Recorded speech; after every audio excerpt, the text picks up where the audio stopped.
Thank you, everybody, for coming.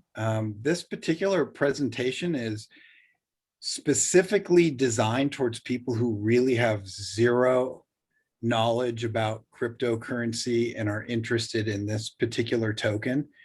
I will take questions from people actually after I explain it, because now I know we have some people here who have some experience with this. And honestly, the first time Diana came to see one of our presentations, it was filled with people who are very knowledgeable in cryptocurrencies. And so I heard from multiple people who don't have experience that conversation just kind of went right over their head. And this particular presentation will be to just give a very basic explanation for people who have no idea. It'll be focused on the SPADES token, crypto token, because it is extremely different. And when we really get into a discussion about cryptocurrencies, which I'm happy to have with anyone who would like it, it can get extremely deep and go into a variety of different directions. So I'm going to try and avoid that right now. I'm going to share with you our community, because while we have a token, there's thousands of them actually out there. They're called coins or they're called tokens, generally known as a cryptocurrency. The question is, what are they there for? What's their utility? What gives them value? Right now, for the most part, people say, well, other people are investing in it and it looks like it's going up, but I don't really know what the use of this particular currency is for or why it would have value. The SPADES token was designed so that it has a value. It has a partner, which is the community. And the purpose of the token is to back the community. And the purpose of the community is to give not only value to the token, but to provide very needed resources for people, and specifically people who are just entering into use of information age technologies.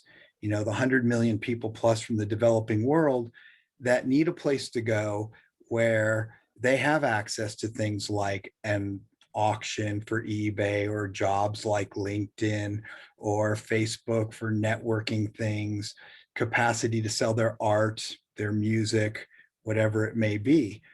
And it's very difficult for them in particular, because unlike us here in the first world, we can just join 15, 20, 30 websites and our computer will remember our password for us.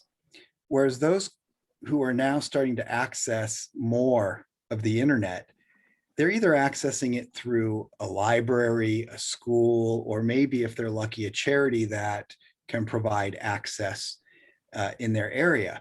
So they can't save their passwords and have all these different sites. So let me just go straight to the website and we'll go through it, and hopefully it will help make sense. So everyone is welcome to go look around. There's a lot of information here and I don't want to take your time just reading things over. There's a purpose to our token, which this is a hyperlink. And this is spades.community. There's a purpose to the community. And there's a real big purpose to the charitable partners, which I'll try and explain a bit, because this token was created by a charitable, not-for-profit private association, what's called a 508 legally, so that when there are proceeds from the sale of tokens on exchanges, the funds are utilized not to go into some creator's pocket, but to support the needs of the community so that they have access to the things that they need. So some of the things that you can do here, for example, is you can auction items. It can be digital, it can be physical. It's basically eBay. There's also groups. This becomes important because in this community, everybody has a vote. Any member can actually create a community, or I'm sorry, a committee inside of the group section, and Others can join it, and that committee would then be able to actually make presentations and suggestions to the board of advisors or to the board of directors. We also vote on what charities will get our awards. 10% of all the minted tokens were set aside. That means allocated. They're not circulating. It's a more advanced explanation that could be useful later. But 10% of all the tokens minted were set aside into a charitable account, or what's called a wallet in cryptocurrency. And twice a month, 2 charities are awarded tokens. And the community gets to nominate, and they get to vote on who those charitable or nonprofit or school organizations should be. So you've got groups. People can post jobs that they're looking for. They can also post jobs that they need filled. The idea here is to provide the real things that are necessary for people in a community so that they can live and they can do commerce. There's events so we can share our culture, but also interestingly here, if you want to put up an event and sell tickets, then people will be able to buy the tickets through our community. You know, if you're putting on a concert somewhere, you can actually sell tickets to the community. Or if you're putting on an educational thing, perhaps Kira might do an educational day on creating life contracts, or Diana or Bruce might have something that they're doing about sustainability, and they think it's actually worth $5 or $50 per person to actually come and sign up and be part of their class. As I said, there's votes, there's various partners, there's charitable partners, there's business partners. There are the charitable awards. There are already businesses who will be taking the SPADES token. And this gets a little more complicated, but for those who are really interested in doing good works in the world, we have a couple of projects that we've been working on for a very long time called Access Point and Scale, or Social Cooperative and Local Exchange. And this is part of the reason why we support particular charities that we do, even though the community ultimately will vote on them. We really want to create places of access in the developing world when we're supporting them. Let me go just jump over real quick and show you the current charities so far that have been awarded. So our most recent award winner is People for Peace. This is someone I've worked with for a long time, since we've been doing our United Nations Peace Day broadcast since 2010. And he builds schools in Nepal. And so those schools will also be having groups in here, and they will make it available for the students to be able to even sell things. Maybe they're putting on a play, they can sell tickets. Maybe they're artists, they can do that. If they're computer programmers, they can find a job in here. We always have programming that needs to be done. Maybe they're a graphic artist. We haven't done the graphic arts section of this site yet. We're just finishing up some of the functionality. So they're now a partner working with us. Village of Hope is another partner. They also received an award, and they are an orphanage and a school and a bakery. They run their own bakery to feed people that's in Africa. I believe it's Zambia. This one's kind of nice. Maybe some of you know it since you're local, Dream Culture USA. So they're a program that works with kids in Denver that need after-school programs all the way up to high school, and they teach them business and entrepreneurial skills and things of that nature. Then, of course, you can nominate an organization, and as soon as we're live, anybody will be able to vote for the organizations that have been nominated. Now, the reason I point out how the charities work and how important they are is that as we give out awards to charities that will work with us, we expand the reach of the community, and that gives more access to everybody involved. In a little bit, I will share some of the tokenomics if you all want to get that deep, and Bruce will probably understand that better, and that's how we keep our token stable. I'm going to come to the back and show you how some of the functionality works and how you would navigate a site that is so big. That's one of the questions we get. Well, you just go to your dashboard, and community news and updates are here in the center. This changes daily based on, hey, we have a vote coming up, or whatever it may be. Cloud credits are what we use on this site. So we don't use dollars, but a cloud credit is equal to $1. And the reason that we use cloud credits, there's a number of them, actually. Some of them have to do with legal concepts like consideration sets the law for them. But mainly, we want to make it so that this is not any nations. And also, when people buy in to get cloud credits because they want to get something at auction, they want to be part of a membership, maybe they want to buy tickets to something, there's a whole variety of commercial applications on here. Any dollar that comes into our community, the community bank uses it to buy our own tokens off exchanges. That's really huge. Right now, with cryptocurrencies. Can you just reiterate that? Because that is an important point, because when people put money in to buy the tokens, where is it going and how is it being used? You know what I mean?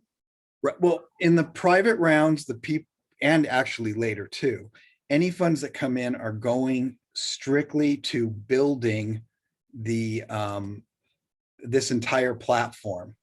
There are actually a number of expenses, unfortunately, from developers to being listed on TronScan. That's here, by the way. I don't want to get too deeply into TronScan, but this is a public site that tracks everything that happens with our token. So as you can see right now, we have 111 people who are using it. There's been 126 transfers. This is our official website. This is our white paper. This is our Twitter account. This is our Facebook account. This is our Telegram account. And then this publicly shows every transaction that's taking place. This is just a function of a decentralized cryptocurrency. So let me just come back for 1 second and explain that whenever a dollar comes in, people want to buy some cloud credits, or they want to buy a ticket to an event, or they want to buy, Diana is selling her guitar here at the auction instead of selling it on Facebook Marketplace. Then for every dollar that comes into the community, because it creates a cloud credit, the actual dollar is spent to buy our tokens off of the exchange. So any demand for the community is now demand for the token. Right now, the only demand pressures really, for the most part, are people want to invest in it. Ethereum had a huge bump because they were being used for selling NFTs. So people who wanted to buy NFTs, you guys can ask me about that if you're not familiar with that unique thing. So that increased demand. So that's why I say this community and the token go hand in hand with one another. When we sell tokens to an exchange, if $100,000, let's say, is created by that sale of tokens, I don't want to get too deep how this works, but I can explain if you would like to know. Then 10% of that $100,000 is actually distributed out to the membership in cloud credits as a pool, so that everybody earns something on this site simply for participating. They're a community. That's what we're trying to build here, is a community.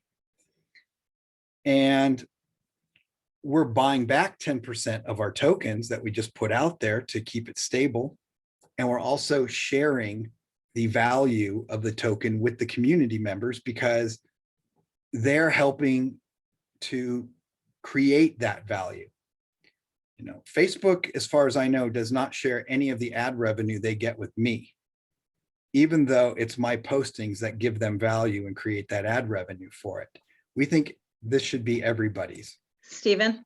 Yes. Can you just further clarify what a token is versus a cloud credit? Because there's two things that you're talking about, and I think it's a little confusing.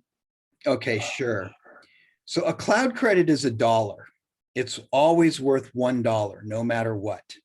It does not change in value.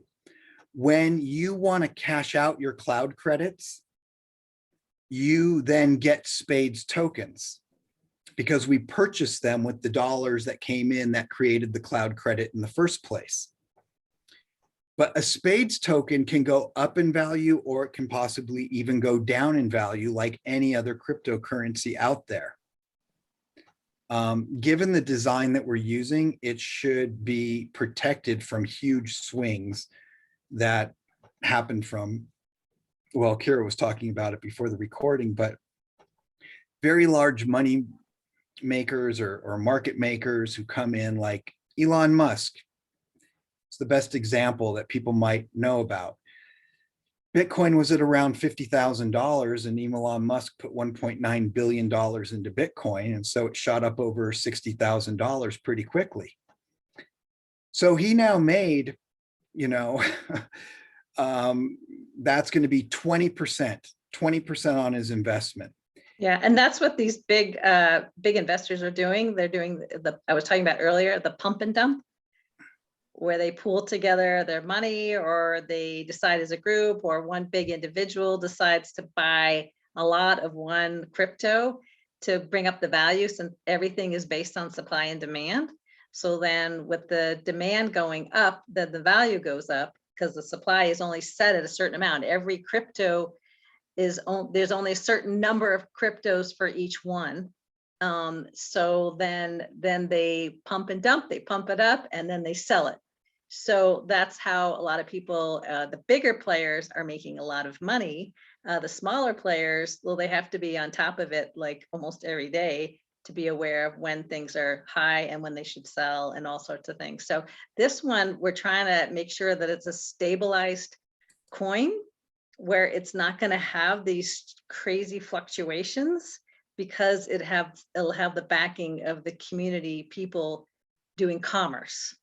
And so that, I think, if I'm correct, Stephen, is the way it can work. I mean, people can have, like you all have investments, or some of you have investments in the spades, and you can just ride it as a crypto spade in terms of the value going up and down, and watch it on the exchange and everything when it goes public.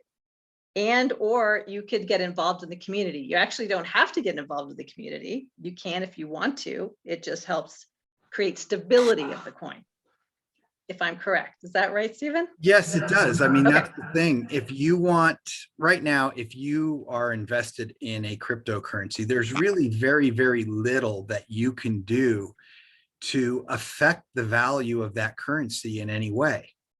There really isn't. But with this community, there actually is, because you can refer people. You can increase the commerce.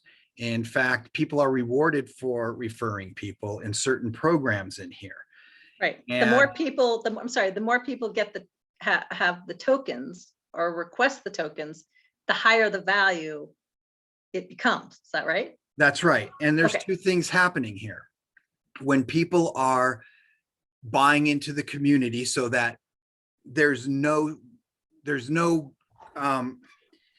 change in the value of what they're selling or buying, okay, in the community, that creates a demand for tokens. When they cash out, that also is them basically buying tokens with their money. Everything is creating demand for the token. We don't use a token in our community for two reasons. Number one, for those who've used cryptocurrencies, every time you make a transaction, there's some kind of a fee to put it on the blockchain. In Ethereum, they call it gas or GUI. In Bitcoin, there's mining fees. Yeah. Even in Tron, because we're on the Tron protocol. I'll tell you guys later why Ethereum and Bitcoin are horrible.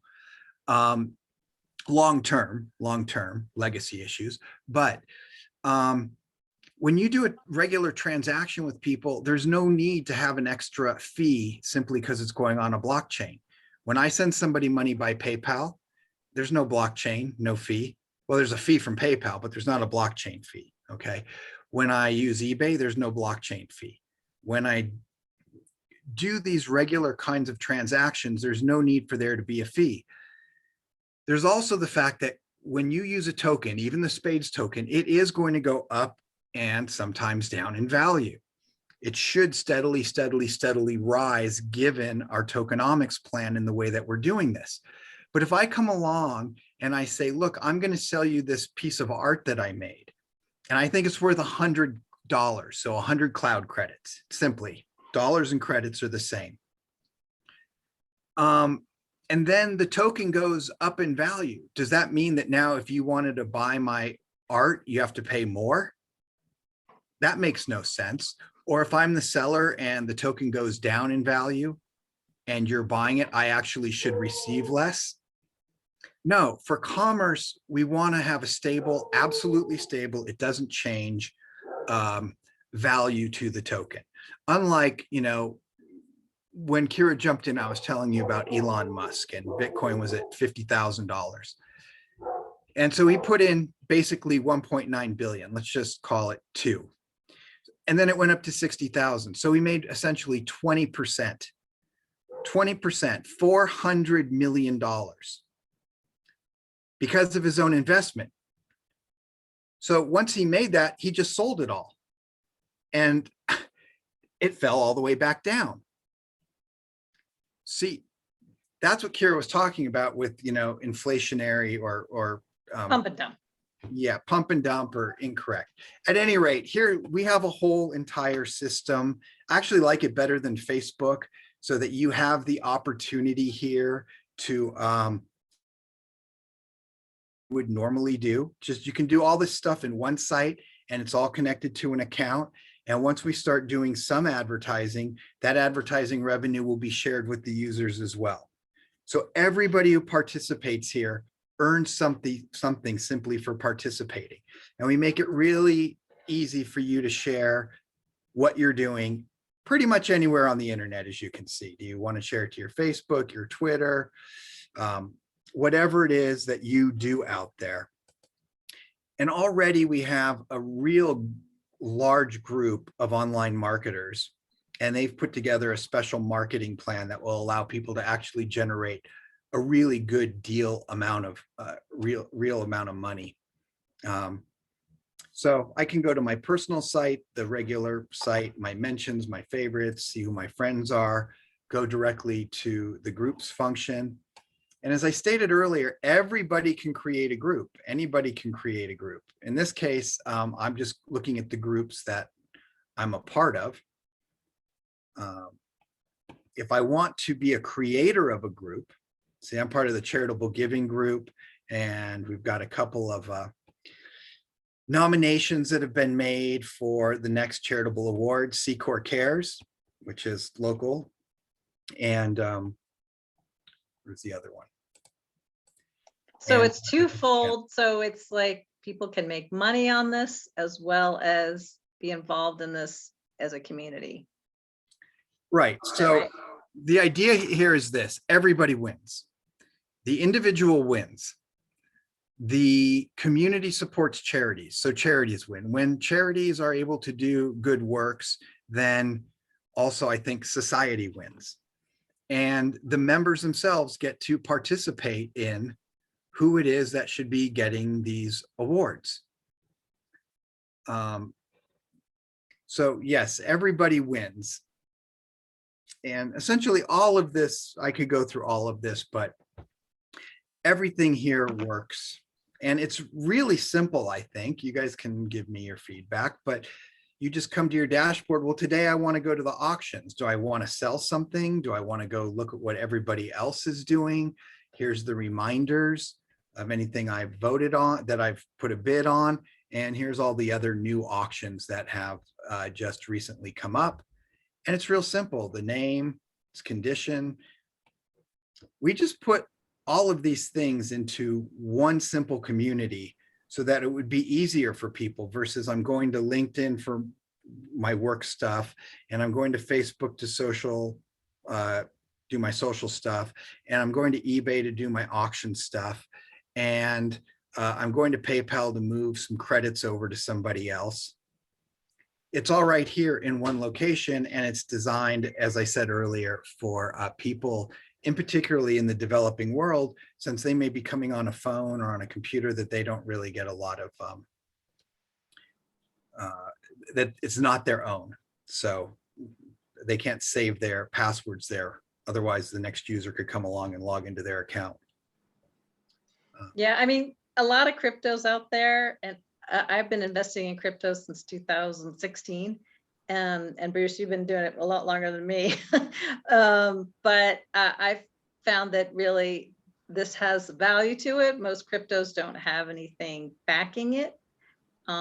It's more of a valuation thing of supply and demand. So it's a bit unpredictable. And this, we want to make sure that there's predictability to it. And Stephen was talking before when we were talking about the longevity of this, is that it's a long-term game. It's not like a quick thing, although once it goes public, for sure the valuation is going to go up. Right now it's at 0.0066 per token. But once it goes public and it's out on those different brokerages, like Coinbase or Binance or different places, then of course the value will go up. So your investment will be great. I mean, this is an awesome time to get in. But then there's a long-term play of the whole thing that we're looking at. I should just say there's very little chance that we'll get on Coinbase. Coinbase would charge us millions of dollars to be added to the list of coins that they actually allow. They don't even allow Tron. And that's a little more in-depth conversation, because our token is a Tron protocol token, which means it's not Ethereum, it's not Litecoin, it's not Bitcoin. It's very, very fast. It uses a tiny bit of energy. It doesn't have a big mining situation. And it also gives us the ability to release our tokens over time through the charities versus it going to miners. And that gets into some advanced stuff, which, you know, we could talk about, but I don't want to give anybody information overload or hurt their head right now. Yeah, right. I mean, Elon Musk recently affected the crypto market when he tweeted out about the energy usage of a lot of these cryptos. And I don't know if you all had seen that or heard about it, but it went out in the news too, because a lot of the cryptos dove in terms of value. And you know what? He's actually was right, because there is a lot of energy usage in order to mine these. That is not necessary, but not what's that? Not this one. Not this one. So that's why that's the approach that we're trying to take. Yeah. So I think this might be useful to say, like I said earlier, I don't like Ethereum and I don't like Bitcoin. I think they have major legacy issues. They're trying to resolve some of them, but they're extremely slow. They can be extremely expensive to utilize. I mean, Kira, the other day we were trying to get something with that required Ethereum, and the price simply for the transaction was going between $280 and $400. Yeah. That's just for the purchase. That's just to do it. That didn't even include. That was a transaction fee. That's a transaction fee. Yeah. Just a fee. It fluctuates, but yeah. Anyway. At So any that rate. might be a little more too confusing. Are you saying that there won't be a fee for transactions? So there will be a transaction fee, and even when you use it on the blockchain. However, Tron does something interesting. It lets you freeze the Tron, meaning you can't use it for 3 days. And if you do that, then it gives you bandwidth and energy. That's just what they call it. Okay, transaction credit. Let's call it that. It's not what it's called, but just so we understand. So if you have a little Tron, just a little bit, and you freeze it, then essentially your transactions will be free when you utilize the SPADES token, because it's on the Tron network. Well, a lot of the transaction fees are actually based on energy usage. So I think that's what you're referring to, right? So if you don't use up much energy or any kind of energy, then you don't get much of a fee. Is that correct? I don't know if we want to go into all of this, but Yeah, It gets complicated. This whole crypto going- world is like, there's so many things they're It's- adding on and changing. Let's put I'm it- trying to keep I up. guess- let's put it this way. It's not something that a basic user needs to know or understand. But she wants to know if there's going to be a fee. There is always a fee when you do something on a blockchain, because the record is being stored in a variety of computers around the world. They're called nodes. And so But wait, there is who's a charging the small- fee though? The people who run the node. The people who are putting that block into the record on their machine and running a program in the background to check with all the other machines to make sure that everybody has the exact same record. Okay, do you Yeah, mind if we just open up to just a few questions? Please go, let's do that. Okay. It's time for questions. I try to give people the opportunity, I'm just cognizant of the time as well. Yeah. Does anyone have any questions who are on, Bruce or Tracy or Pam? I've been taking a bunch of notes, so I have lots of questions. Stop me if I overload, but It's okay. so how is a SPADES token different than Dogecoin? Dogecoin was an invention by Elon Musk. Mhm. There's no mining behind it. He just sort of made it up, kind of as a joke.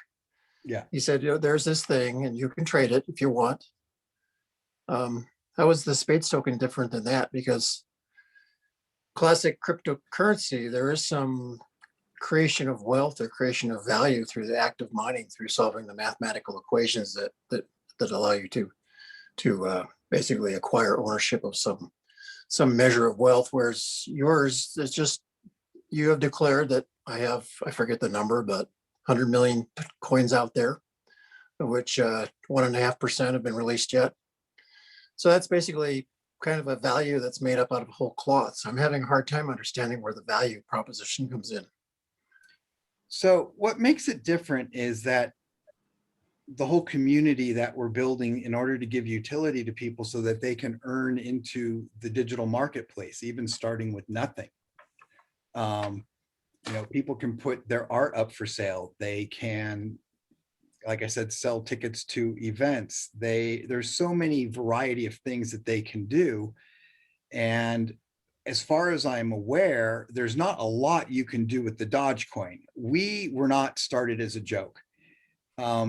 This I didn't mean to imply you were a joke. I'm no, sorry. I understand, but I mean, that's kind of the issue, is that something that's a joke of Elon just to be fun. I mean, I don't think he should have called it the Dogcoin. I think he should have called it Bitcoin. But what real utility does it have? What is it serving a function for? See, I think cryptocurrencies are very, very important. They have a place in the world that is actually critical. Yeah, I mean, we're trying to make sure that this is actually a way of creating commerce, Let me see exchange, where this is. going beyond just this pump and dump idea, or just being a crypto just out there on the market. Because the crypto has a real So- potential. Hold on. Let me just do this real quick. I got to turn the sound off on it, so I can talk to you. But I want to show you something. Now, this is a video that we made in 2009. All right. Let me turn off the sound on it. So ages are defined by their economic models.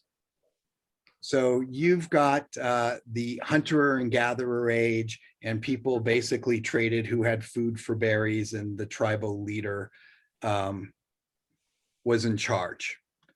I forgot about the introduction. Then you get I guess I should just go along with the video, otherwise it's confusing. But there's a really good point to this, Bruce, so just stick with me here, right? So yeah, you have maybe I'll turn it on. The agricultural age of serfs. We can't hear it. Oh, okay. Factories, fossil Okay. fuels, and nation states. It's hard to hear. All right. internet and communications technologies. Okay, so here's my point. Ages are defined by their economic models. The industrial age is fiat and government. What do cryptocurrencies allow for? They allow for decentralized community currencies to be created so that people of like-minded culture can actually get together and make their own rules. They can run at least the rules within the community online. That's decentralization. I don't think cryptocurrencies are going anywhere. I think that they're the actual next regular step in, you know, the move from agriculture to industry The to development. I mean, a lot of countries are in so far debt right now. Like, you know, there might be a collapse. I don't know. I mean, I can't say for sure, but we should have some kind of backing besides just relying on like gold as our backing, another form of currency that we can trade with and have value so that we're prepared. You know, that's my personal opinion, I think. I know that the Federal Reserve of the United States is looking at having its own division or branch that's just for cyber crypto, a digital Federal Reserve. They're in the works right now of putting this together. So this is a real thing. It's going to be around. They're going to try to regulate it in some way. But I think if we're ahead of the game and we have something put into place, then it's a smart thing to do, actually. I don't know. So help me understand just a simple example. So Okay. Diana is selling her guitar for $100 US bucks. Okay. Yes. And I live in some other part of the world and I want to buy Diana's guitar, and we'll ignore the fact that she can't ship it to me. But yeah, that's not a good example because we're talking about shipping to another country, but I was just making a joke about shipping. Let's just ignore that part. But okay. So $100, I purchase $100 worth of cloud credits, as you say. It's equivalent to a US dollar. How does Diana get funded for her guitar? How does she get paid? What does she get paid in? Dollars or SPADES tokens, which you've purchased with my dollars? No, she gets paid in cloud credits, which she can then exchange for SPADES tokens. Transfer out. So if she wants to transfer it out of the community, she can create it and make it into a SPADES. Bruce, let me make it. Here's what happens. You want to buy the guitar, so you hit buy. The system says, okay, it's $100 because we know what you're buying. We're not going to say, here, you got to buy cloud credits and then we'll do a blah, blah, blah. It's seamless. So now there's $100 that the community has. The community takes the $100 and buys SPADES tokens off of an exchange so that we're keeping stability and even a rise in the value of our coin because it's demand. The $100 is reflected in Diana's account as cloud credits. She can use them to buy things from other members, event tickets, art, anything that happens to be on there that she wants to, or she could simply take the 100 cloud credits and cash them in. And now she will get, at that day's value, $100 worth of SPADE tokens delivered to her wallet.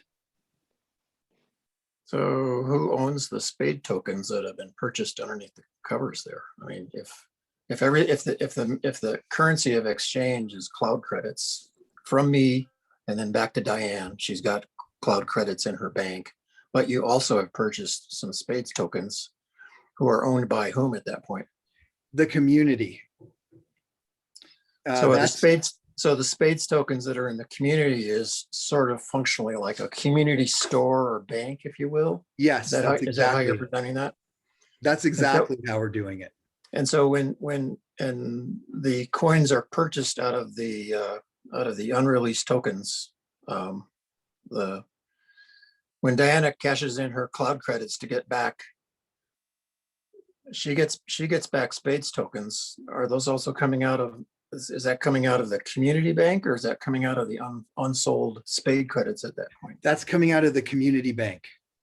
They're coming, right. So someone puts in $1, a cloud credit comes into existence and it buys a SPADE token, which is now put in the community bank. It buys it from the exchange. We don't fiat it in from the unallocated tokens. So now we have that. And now when Diana wants to cash out her cloud credit, that cloud credit disappears and she gets the SPADE token at that day's value, and we have a no debt system. But what we do is create continued demand and trading with the token. And more importantly, what the reason like I said, we use the cloud credit is because if I'm selling something or you're buying something, we don't want the value of that to go up or down on a daily basis arbitrarily because the token goes up or down.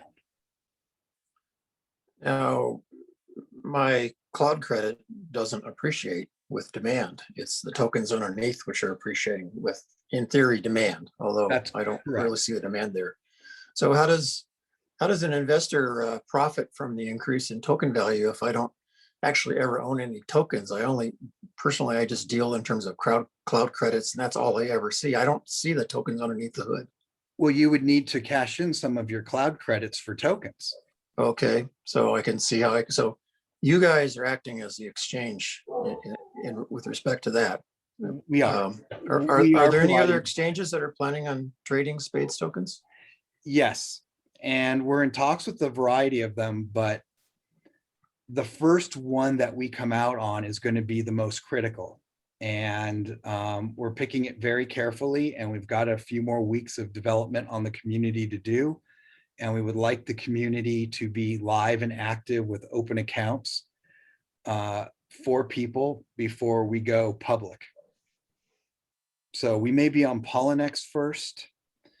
I have a different exchange that is both an exchange and a wallet system. Clever, we're in discussions with them because we're building a system where when you go, I guess I can, this page has not been built yet. A lot of pages have been built, but just so you know, this page is just mocked up. All right, just in fact, it's not, there's not even a link to it yet. So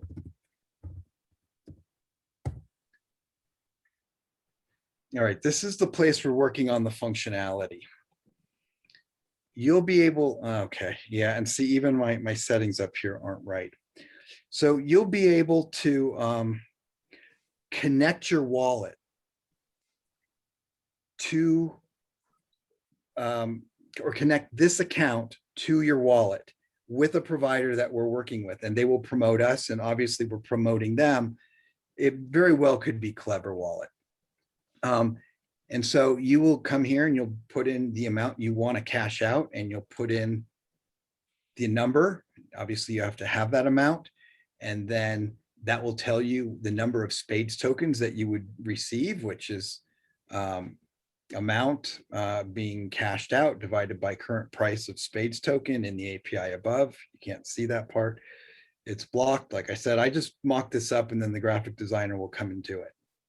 And then you'll confirm your wallet address, and then you'll hit the cash out button, and then boom, you'll get your SPADES tokens, because the community wallet will be in the same wallet that your personal wallet is, and it will just be a movement inside that wallet.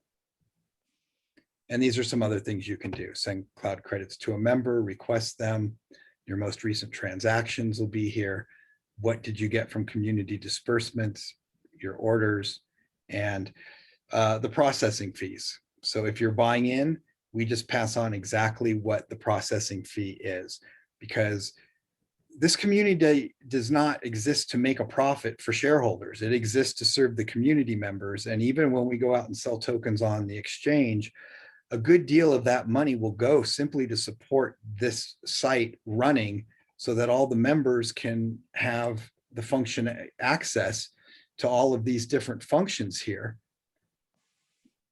Because we think it would be useful. I mean, maybe I'm wrong, but I think it's quite useful for a mini internet of everything to exist, where I can do all of these things in one website. And it's integrated with a commercial model. Yeah, Well, and let's say- the interesting thing is that it's the same value around the world. You know, all cryptocurrencies have the same value around the world. There's no exchange value, you know. So that's the same thing that's going to happen on this. So somebody in Africa, you know, can do commerce with somebody in, you know, Taiwan or something. So I think that's an exciting piece of it too. That's part of why we call it the cloud credit. Sorry, go ahead. That's all. Okay. So, Bruce. so you're trying to build basically, make Zuckerberg unhappy and build a competitor to Facebook and sort of fold in some ideas of Craigslist into that as well. I'm thinking about other analogs or parallels. I mean, history is littered with attempts to do a similar kind of a thing. You know, Apple's networking when their Apple neighborhoods a long time ago. Yahoo Groups is dead. You know, these things have not gained traction because they've not really been widespread. I mean, Facebook has value because it's ubiquitous. Now, I hate Facebook, so don't get me wrong. I'm not. I've canceled my account on Facebook, so I don't agree with their parasitic policies. But Me either. so I'm not in favor of that. You know, I'm looking at, you know, in terms of like membership voting for charitable means, you know, organizations like Credo, nonprofit phone company, they have a ballot every month. Who should we give 10% of our profits to? Kiva, you know, person-to-person loaning or funding is another example of how to do microcredit or micro loaning to disadvantaged communities in other countries that we normally wouldn't interact with or have any you know. I like that. You know, yeah, I mean, I'm just saying there are other ways to sort of support international community and disadvantaged communities. And, you know, very early in this talk, you sort of went on a rant about how they don't have, you know, people in disadvantaged countries don't have the internet and can't remember their passwords. But guess what? You need the internet to be on this platform. And I think a lot of people are on the internet because of their cell phones. I think it's quite ubiquitous in undeveloped countries. So I guess I'm still kind of just wondering kind of why does this exist? Well, if you don't understand why it exists, then that's fine. It may not be something for you. Earlier, I'd said people are gaining access to the internet. They're now really getting access a lot and through phones to a great extent. That's actually correct. And more in terms of computers, like I said, through libraries or charities or their schools. So there are a lot of ways that anybody could help the world. This is something I've been working on for before Bitcoin or any cryptos were created. We had built something called like the free digital universe, or just the technology wasn't there to support it back in 2008 and 2009. The purpose of this is a community where everybody in the world would have a seat at the table. And even if all they have is some artwork, maybe, you know, my saying has always been shoot a lion video instead of shooting the lion. That only works if there's a way for the person shooting the lion video to monetize that video in some manner and have access to a community of people. And that's why we did this the way we did. Otherwise, I would have just put out a coin and said, hey, here's my coin. It's like Dogecoin.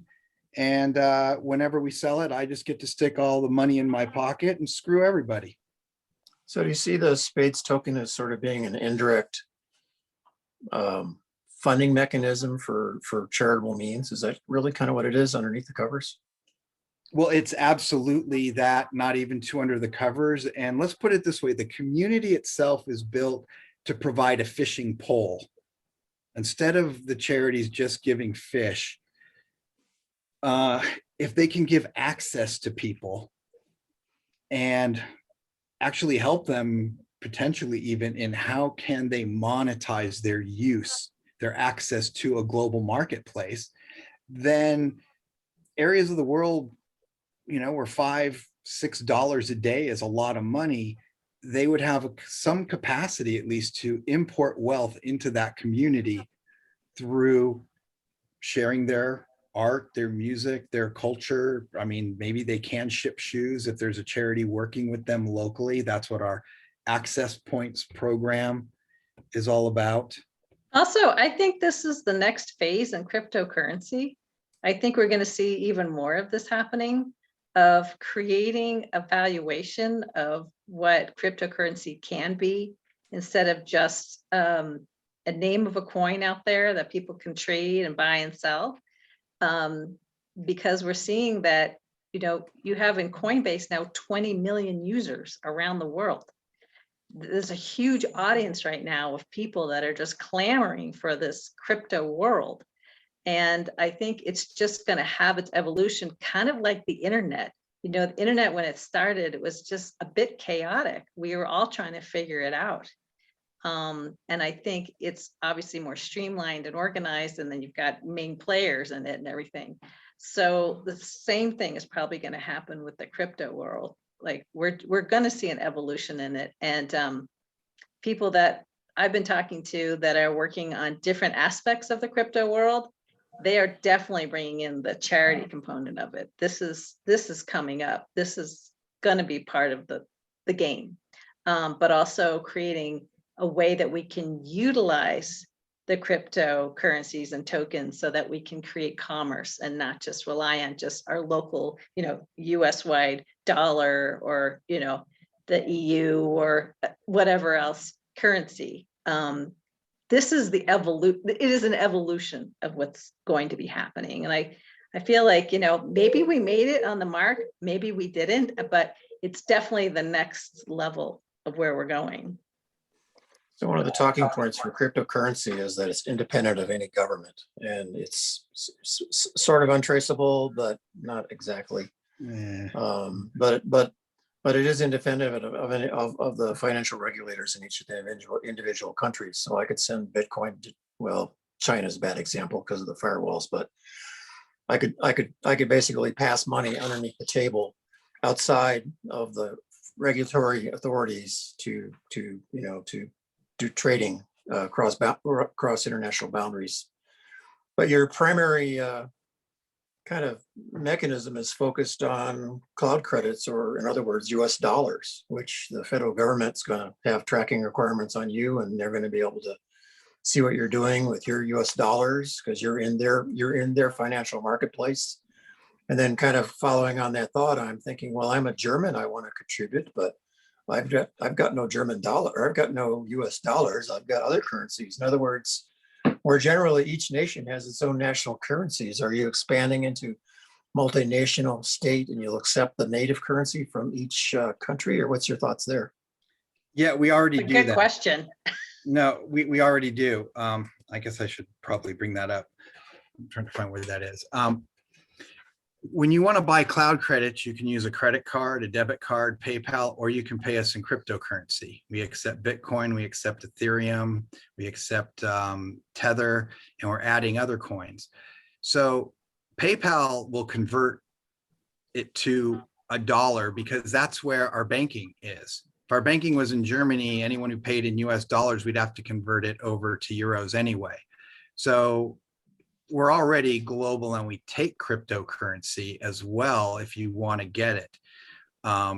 As far as other types of tracking, we originally were going to launch our own wallet in the site, but I don't want the responsibility for that. And then if I cash you out into money, into any kind of fiat public money, then I am responsible for that. So that's why we don't do that. You would have to, convert your SPADES tokens over to Tether or whatever you want and move it to your Coinbase account, then have it moved to your bank.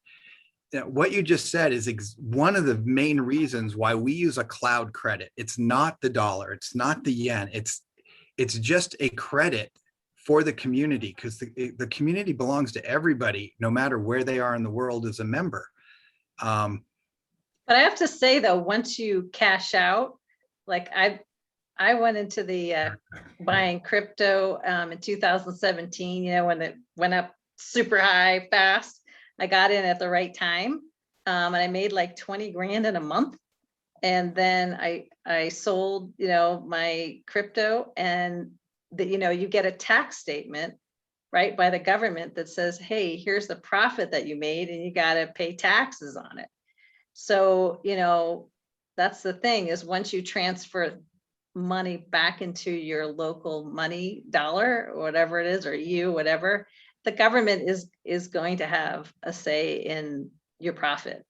I mean, you just can't get around that, because even sign up for like Coinbase or some kind of brokerage, you have to give them your driver's license, you have to give them your bank your banking account number. I mean, there is definitely some level of regulation that is happening in the crypto world. So that's So what isolates you guys from having those same requirements? If I give you $100 and then later on I cash out and I get $100 back, or do I get an appreciated value, or well, the what do I plan get is an back? appreciated value.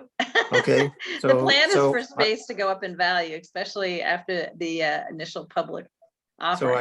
I got to pay taxes on that appreciated value. You guys have to report that to the Fed, so I get dinged No, I out don't. by- No, I don't. You Why is don't, that? because I know Coinbase does, and different brokerages, you have to give Because them your- I'm right, because Coinbase pays you to your bank account. I don't pay you to a bank account. Our community pays you in SPADES tokens.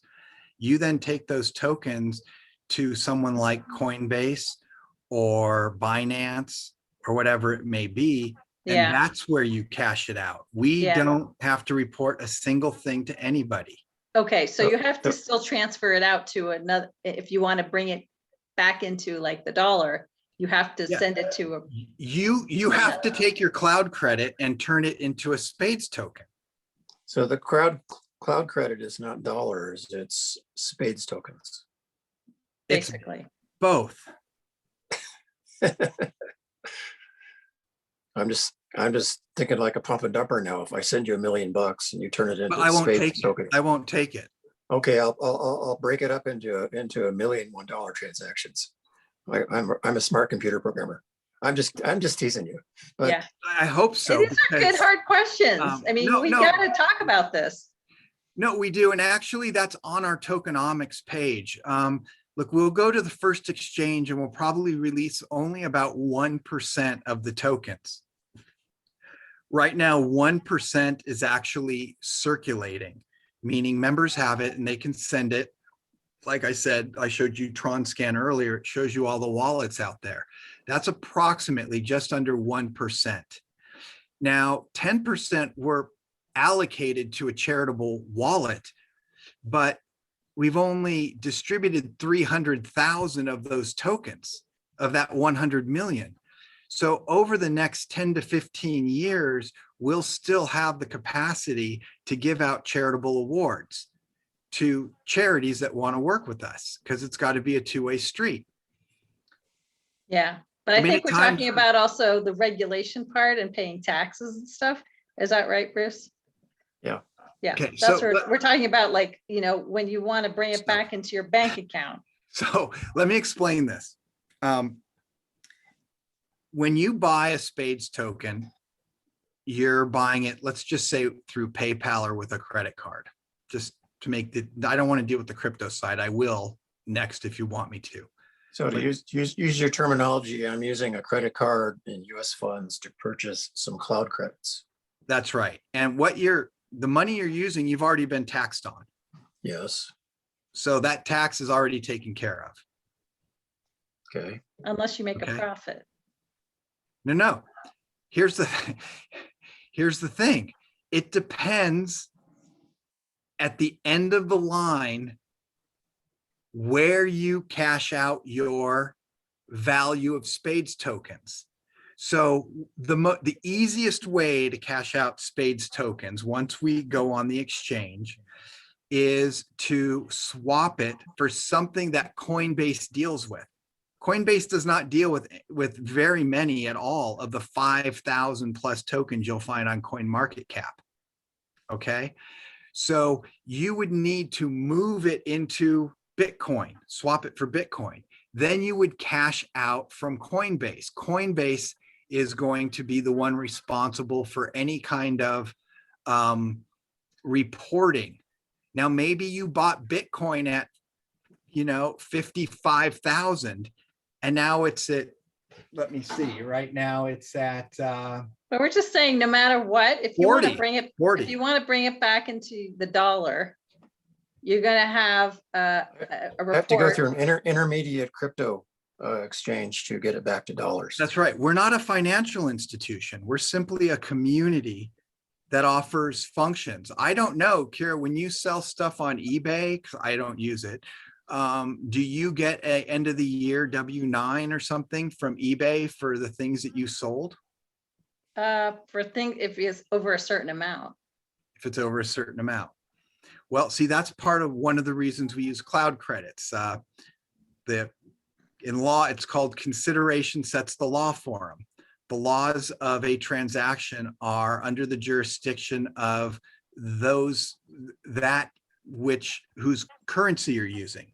Yeah, so pretty much every cryptocurrency, though, you have to go through a brokerage in order to buy and sell it. And then they send you your, end of the year tax report information. So this is not unusual, for a coin or crypto to go this approach.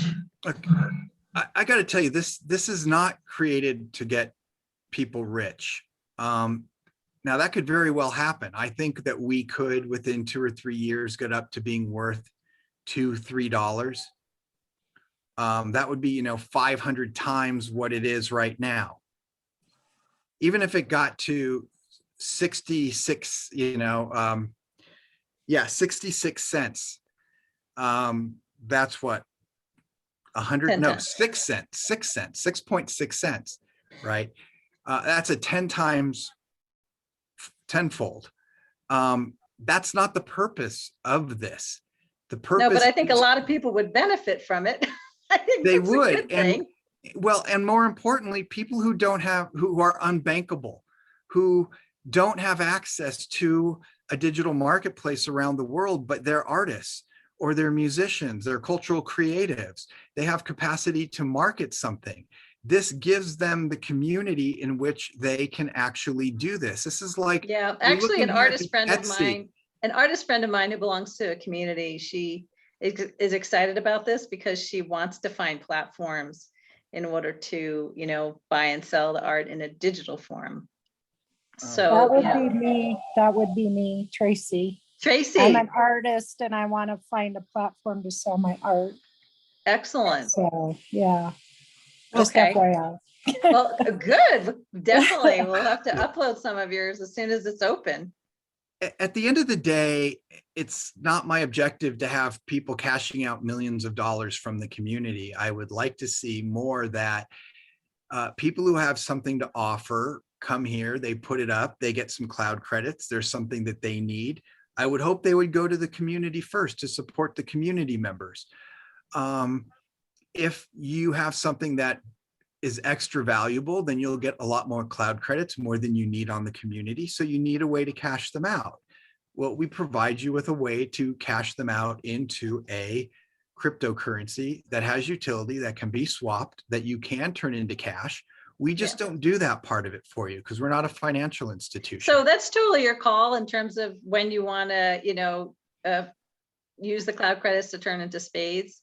From what I'm seeing in the crypto market is that people are exchanging their cryptos like all the time. It's a constant movement of exchange between cryptos constantly. So, you could swap it out, swap it back in, and watch the market. I mean, you could just play the market in terms of the value of the spades that is on the brokerages, which a lot of people do right now with the cryptos, or go into the community with the valuation of having, an internal commerce platform. So it's like you have two opportunities kind of, or both. So I'm not trying to be a hard-assed computer geek. I'm older than all of you, maybe with the exception of Diane, but You're asking great questions. I'm a child of the 60s, so I'm a strong believer in communitarian, societies and all the rest. Stuart Brand is my God.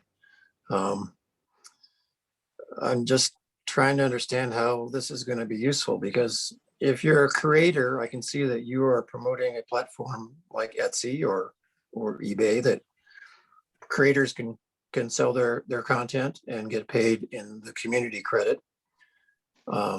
If they want to then So Well, Bruce, but if they want to go down and buy some milk at the grocery store because they got kids, well, they're kind of stuck right now because there aren't any exchanges that are trading SPADES tokens for Bitcoin that I know of. Maybe that will come in the world of the future, but right now it's the credits check in, but they never check out. So in terms of helping that's not true. that starving artist to help go buy some milk for their kids, I'm not sure where that path is right now. Okay.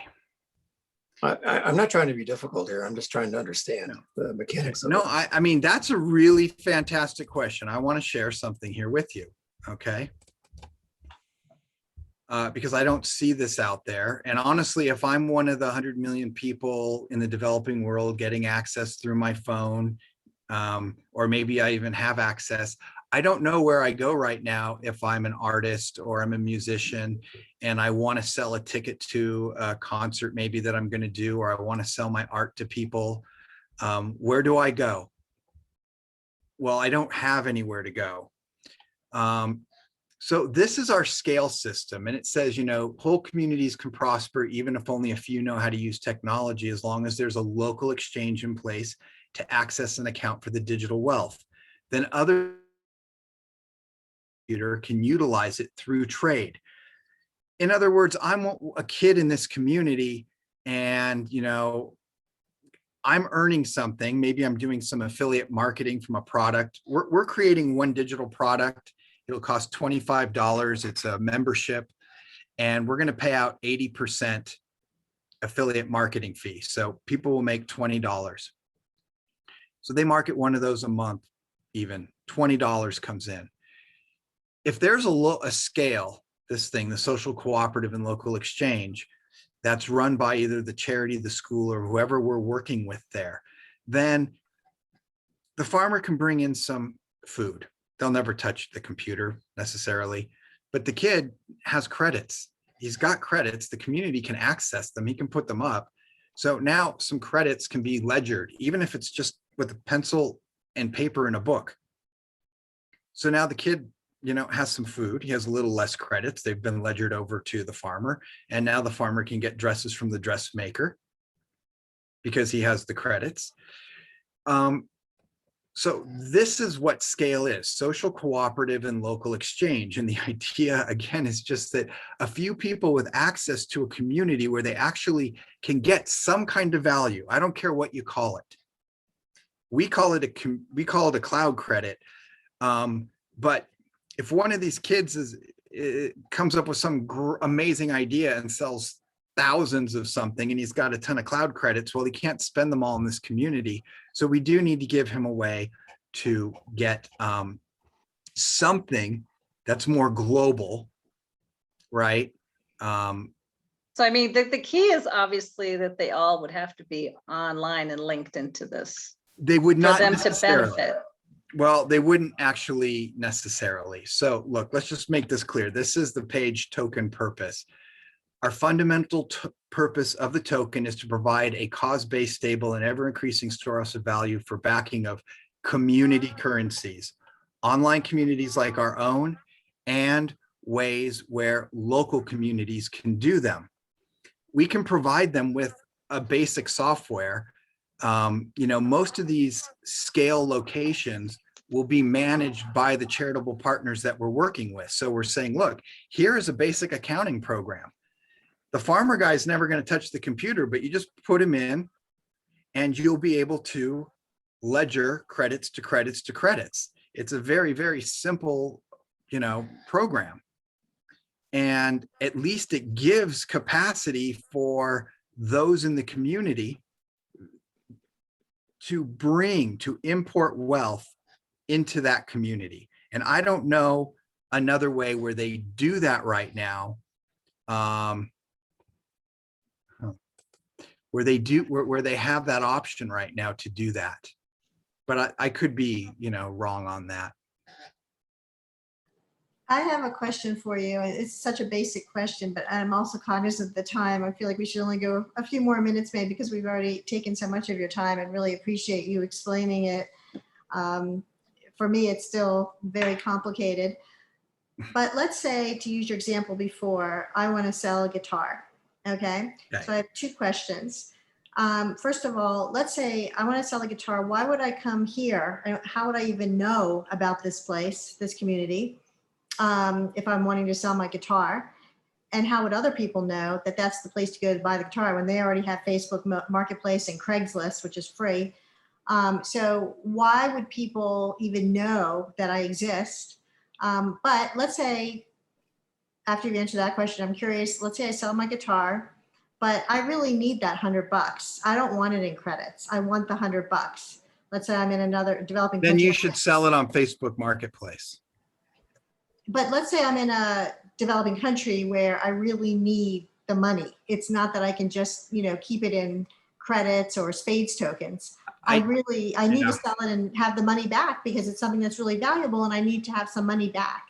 So can you explain that? Because I don't get that. No, you know what, then this wouldn't be the solution for you. I mean, I don't know what your options are in this particular community in the third world where you really need the money. I don't know what their options are. Maybe they have a pawn shop. I mean, unless I'm there and you know what the options are, I can't compare the apples and the oranges. There is, there's a whole marketing plan, which was one part of the question, like, how would I know you're here? So that's really one question that does have, if you want the whole marketing plan laid out. Clearly the charities are part of it. It's another question as to why would I do this here? And another one, what if I need the money right now? So if you need $100 right now, I would say sell it on Facebook Marketplace, especially if it's a guitar, because it's heavy, it's not easy to ship. I mean, we're really more geared towards digital products, intellectual properties, art, music, jobs that can be done that are marketing, development, programming, you name it.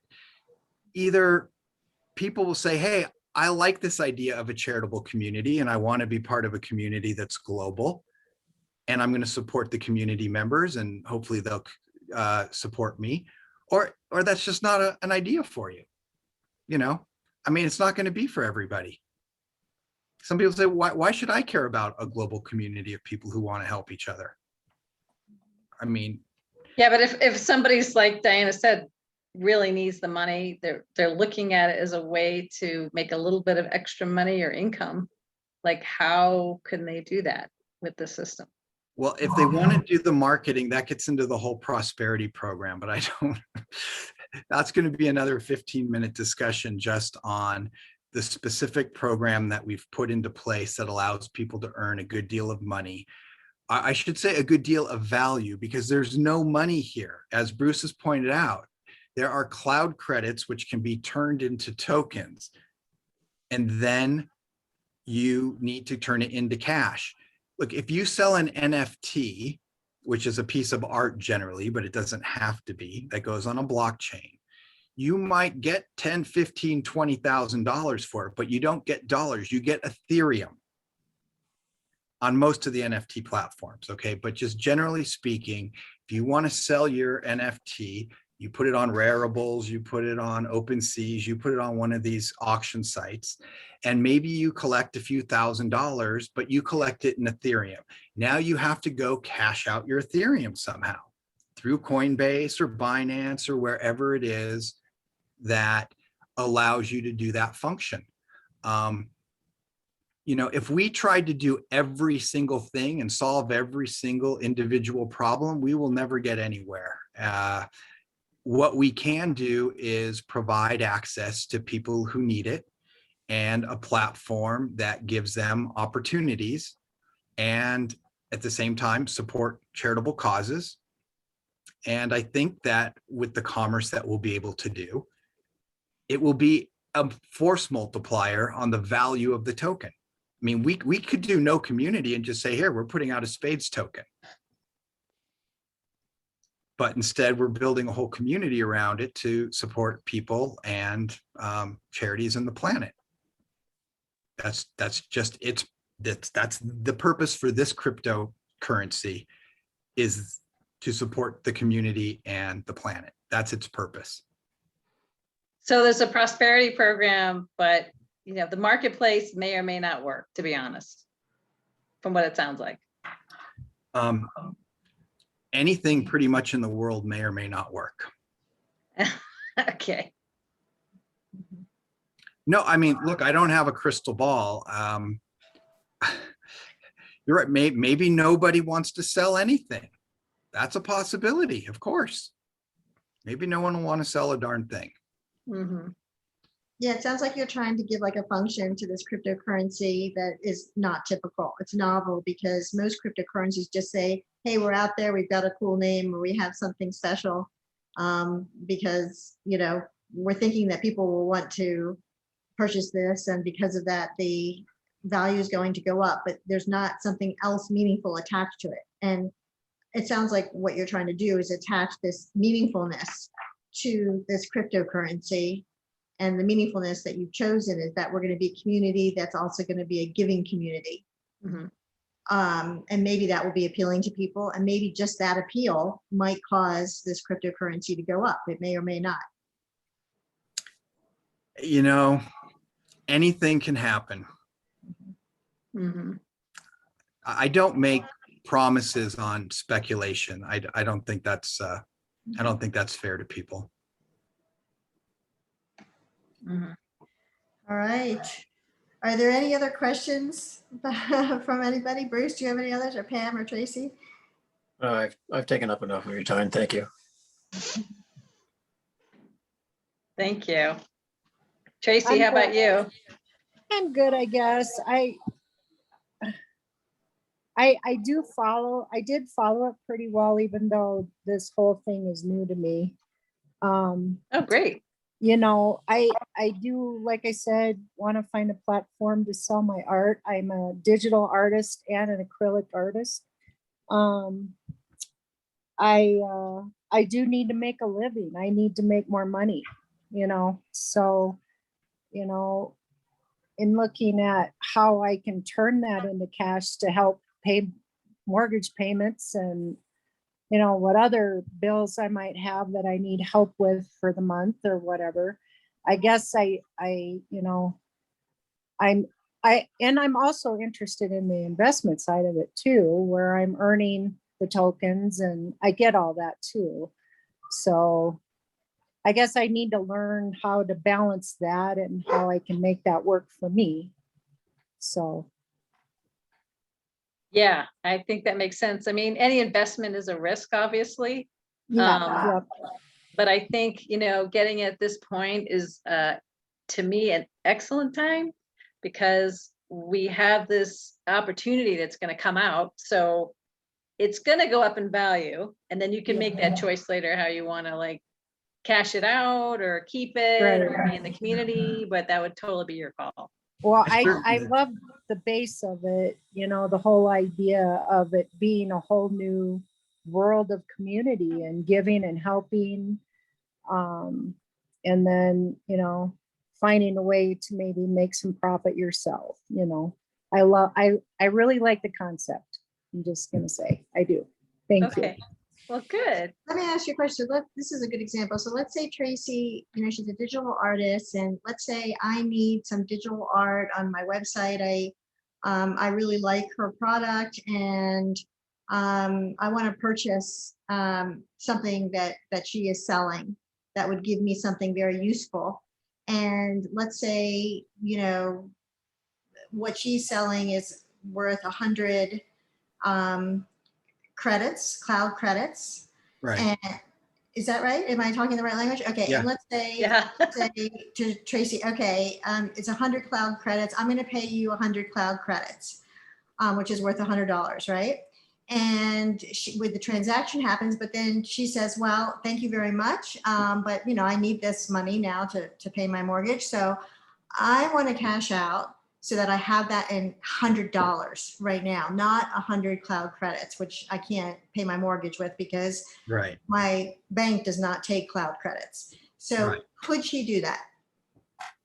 Well, in a case like that, what I would suggest is she say to you, hey, Diana, would you like to buy this in dollars and you can just pay me through PayPal and we won't use this particular platform for the payment portion of it. We're just using the platform to connect us together as a marketing platform. Got So it. then- I get it. Yeah. Mhm. Okay. Right? We don't care. You two community members supported each other. Now, if she's wanting to sell her art to somebody in another country, it might be more difficult to do PayPal. Look, she could put her art up on her social page, not in an auction, and say, hey, members, look, I've got this art and I'm willing to sell it to you through PayPal or Venmo or Cash App or any other way. It's just less people are probably going to see her social profile page than people would who are going to go through the auction or through the marketplace. Because if Tracy puts her art up there, I would assume that she's going to go to any other social networking place that she's part of, Facebook, Twitter, whatever, and say, hey, folks, come take a look at my art that's for sale. Yep, I sure would. So the Yeah, it's like users copy. drive, right, the users are going to be the biggest marketing aspect of this. I mean, I've got at least 100 friends. They cannot stand Facebook. They hate it, but they're not going to that other one, you know, that Trump was on and got shut down. Where are they going to go? Oh, Yeah. well, you know what? We have a nice place, a community that has a good purpose, and actually they can do all this other stuff there too if they want to. Mhm. They don't have to. You don't have to sell something, but there's a But you lot can of people. still buy it for 100 cloud credits, let's say, and convert it into your spades, and then you'd have to go on the exchange, Mhm. right? That's true. So there's several steps you have to go through. Right, That's- and so you all haven't chosen your exchange, but let's say she said, okay, you know, a stranger says, yes, I'm gonna buy this with cloud credits, and she thinks, yeah, I do wanna cash out, I need that cash now. Let's say it's not $100, but it's $500 or $1,000, and she would have to go on the exchange and sell her spades. Right. She would. Or swap them for Tether or whatever it may be. She would have to sell them, but if she wants cash, she would have to find somebody who's willing to pay her that amount of money, and we wouldn't know That's right. what the SPADES token is worth. It might be worth what she paid for it, might be worth less. That's right. We don't That's know. right. That's Yeah. right. No, and that's part of the reason why we do a cloud credit instead of SPADES tokens on there. One of the main two reasons. One, there's no inherent transaction fee connected to putting it on a block. And two, if her art is worth $100, cloud credits, don't care what you call it, right? 80 euros, whatever it is, it's 100 cloud credits or $100. Mhm. If the SPADE token goes up or down, that should not affect the fact that that product is worth $100. Mhm. So we're just trying to understand the reason for the marketplace. So You people know. can sell things. Mhm. That's Okay. yeah. So people can sell things. So at what Most- point do they want to use the cloud credits, and would it make sense for them to use the cloud credits to buy? To me, it makes perfect sense. Now, remember, I'm looking at this where if I'm Diana, I might prefer to just use eBay, you know, but we're looking at people in the world who are unbanked. We're looking at providing a place also Mhm. for the people who are developing from the developing world and the second world, to give them a equal seat at the table, Mhm. you know? Right, because like, for instance, I like Etsy. I don't really go on eBay, but I love Etsy because, you know, you're actually having communication with the actual people who are creating whatever they're creating. And so it sounds like what you're saying, though, is that a lot of people in other countries, they can't use Etsy. They don't have a credit card. They're still bartering and trading and barely, you know, using currency in the same way that we do. But this they can use as a currency without having a credit card. That's right. I mean, and there's a lot of ways they can earn into the system, and they can, if they and their friend are on the platform, they can actually send them credits.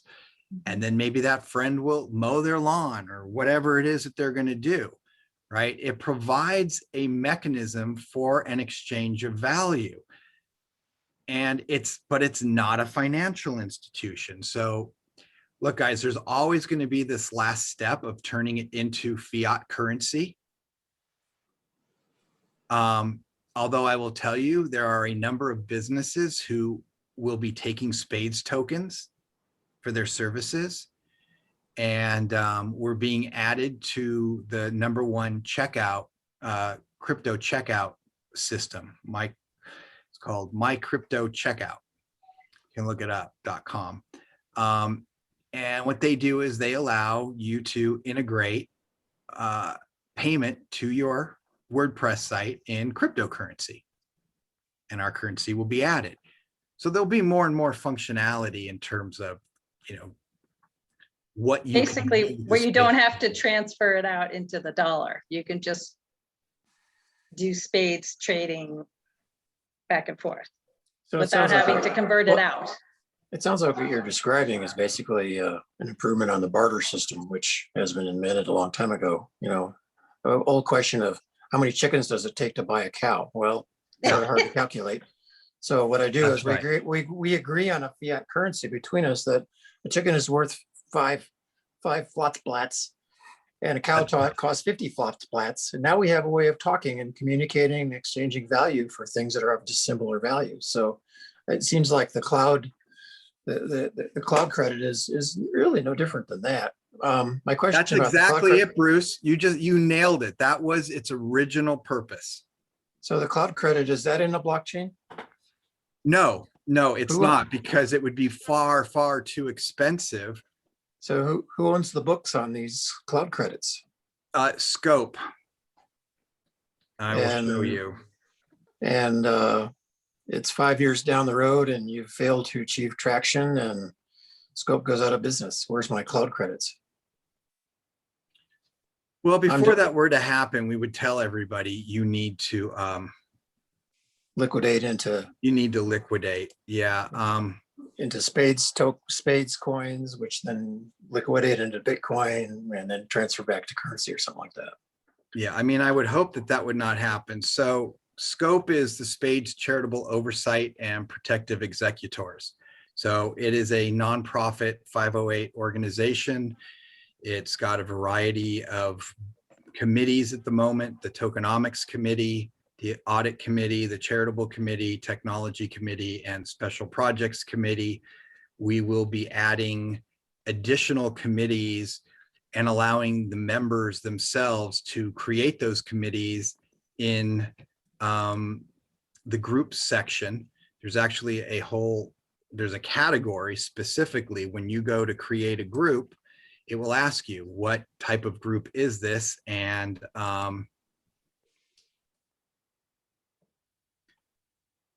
see, it's on the next page though. It's on settings. So here, we'll just do this. I don't want to create a new group, but on the next page, it tells you what's the category. And so there is a category. Let me see if it's here. I mean, we're getting into a certain level of minutia, but I've got no real problem with that. So this is our back end. I mean, as a programming person, you can see this. I want to go to group types. Yeah, I don't think actually the account that I am logged into here for my front end that I've been showing you has the back end permissions to go where I'm trying to go. Nope, it doesn't. So, all right. Never mind that.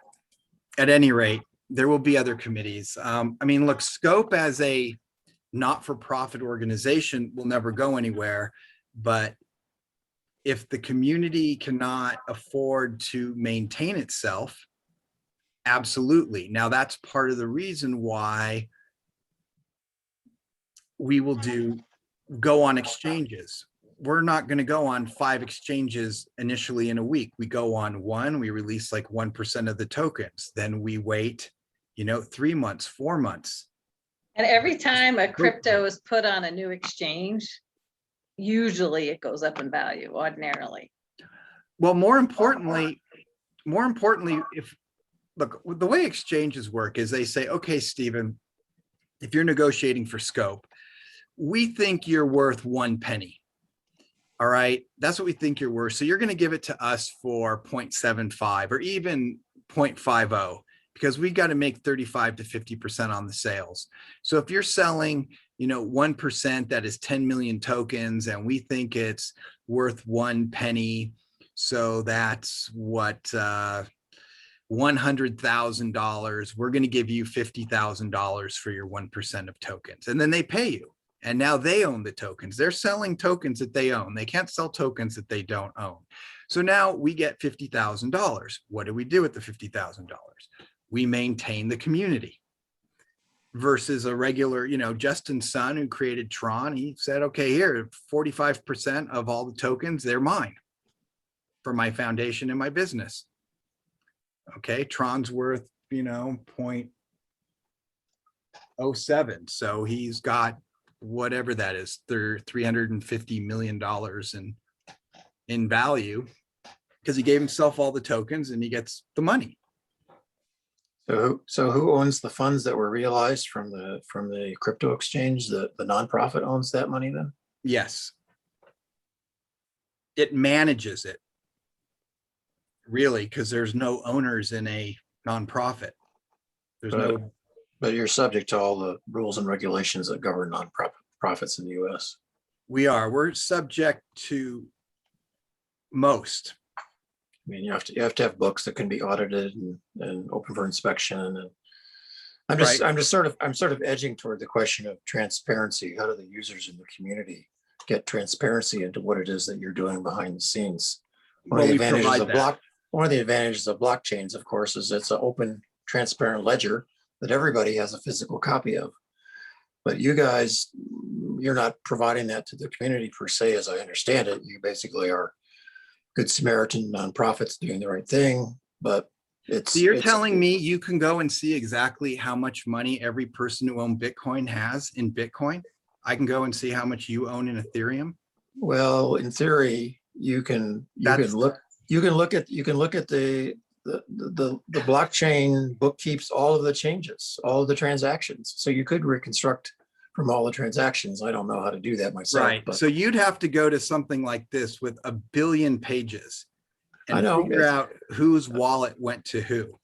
I mean, you might argue that it's not really transparent because it's unapproachable, but I mean, I take your point. But It's not transparent at all, like you're talking about. The whole reason it's decentralized is that nobody knows what you have other than you, unless they can go look in your wallet and they know your wallet address. But I think the Feds proved with their counterattack on the Colonial Pipeline crypto guys that there are people that can get in and do that. Okay. You know, they recovered most of the ransom money. I don't really understand. Yeah, I heard about that. Yeah. That was crazy. So They were able to research where the Bitcoin came from. Right? I mean, we're sort of arguing about minutia here, but I guess my real question is how do you achieve transparency in this community? How do the community members trust and understand what you're doing? So that's a great question. And see, nobody has to do that. So Nope. I need to get going, But but I'm going to bow out. Are you going to continue we've conversation? got a whole section here on transparency. Nice to see you, Diana. Bye, Tracy. If you're actually a Bye. member of the community, then you'll be able to see the Bye, board Bruce. minutes, records of the funds raised by the project, the use of the proceeds, and what new exchanges will be going on. Okay. Now, we So- don't have to do that, but we choose to do it. So not much different than the reporting that the Sierra Club does by way of example. You can get a report on how much money they've taken in through dues and contributions, the projects they've been funding, how much those projects cost, yada, yada, yada. Yeah, something like that. Yeah, okay. I mean, Well, how useful that is to people, I don't know, you know. You're trying to build a trust between yourself and the community, so the community doesn't think they're being ripped off by con artists. I'm not saying you're a con artist. I'm just being a devil's advocate here. That's the reason for transparency, is to build community trust. Yeah, because we want to build a real community. You know, we Right. want the community members to have a safe place to go.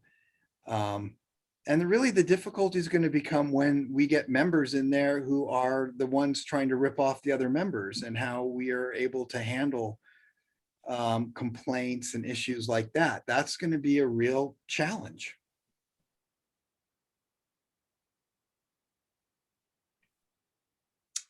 Well, I have to sign off as well. Thanks for your time, and thanks for answering my picky, unfriendly questions. But I hope it, helps to build understanding between all the participants. So, like I said, Okay. I'm not trying to be a professional skeptic here. I'm just trying to. I'm from the Midwest, and part of our talent, if you will, is to bring skepticism to the table and say exactly how does this work. So, thanks for your time. You got it. Thanks for Okay. coming. Really appreciate you ask questions that really help me try to understand all of this as well. Thank you. Okay. Thanks so much. Thank Bless you both. Yeah, Diana, I really will, appreciate your time. let me stop the recording.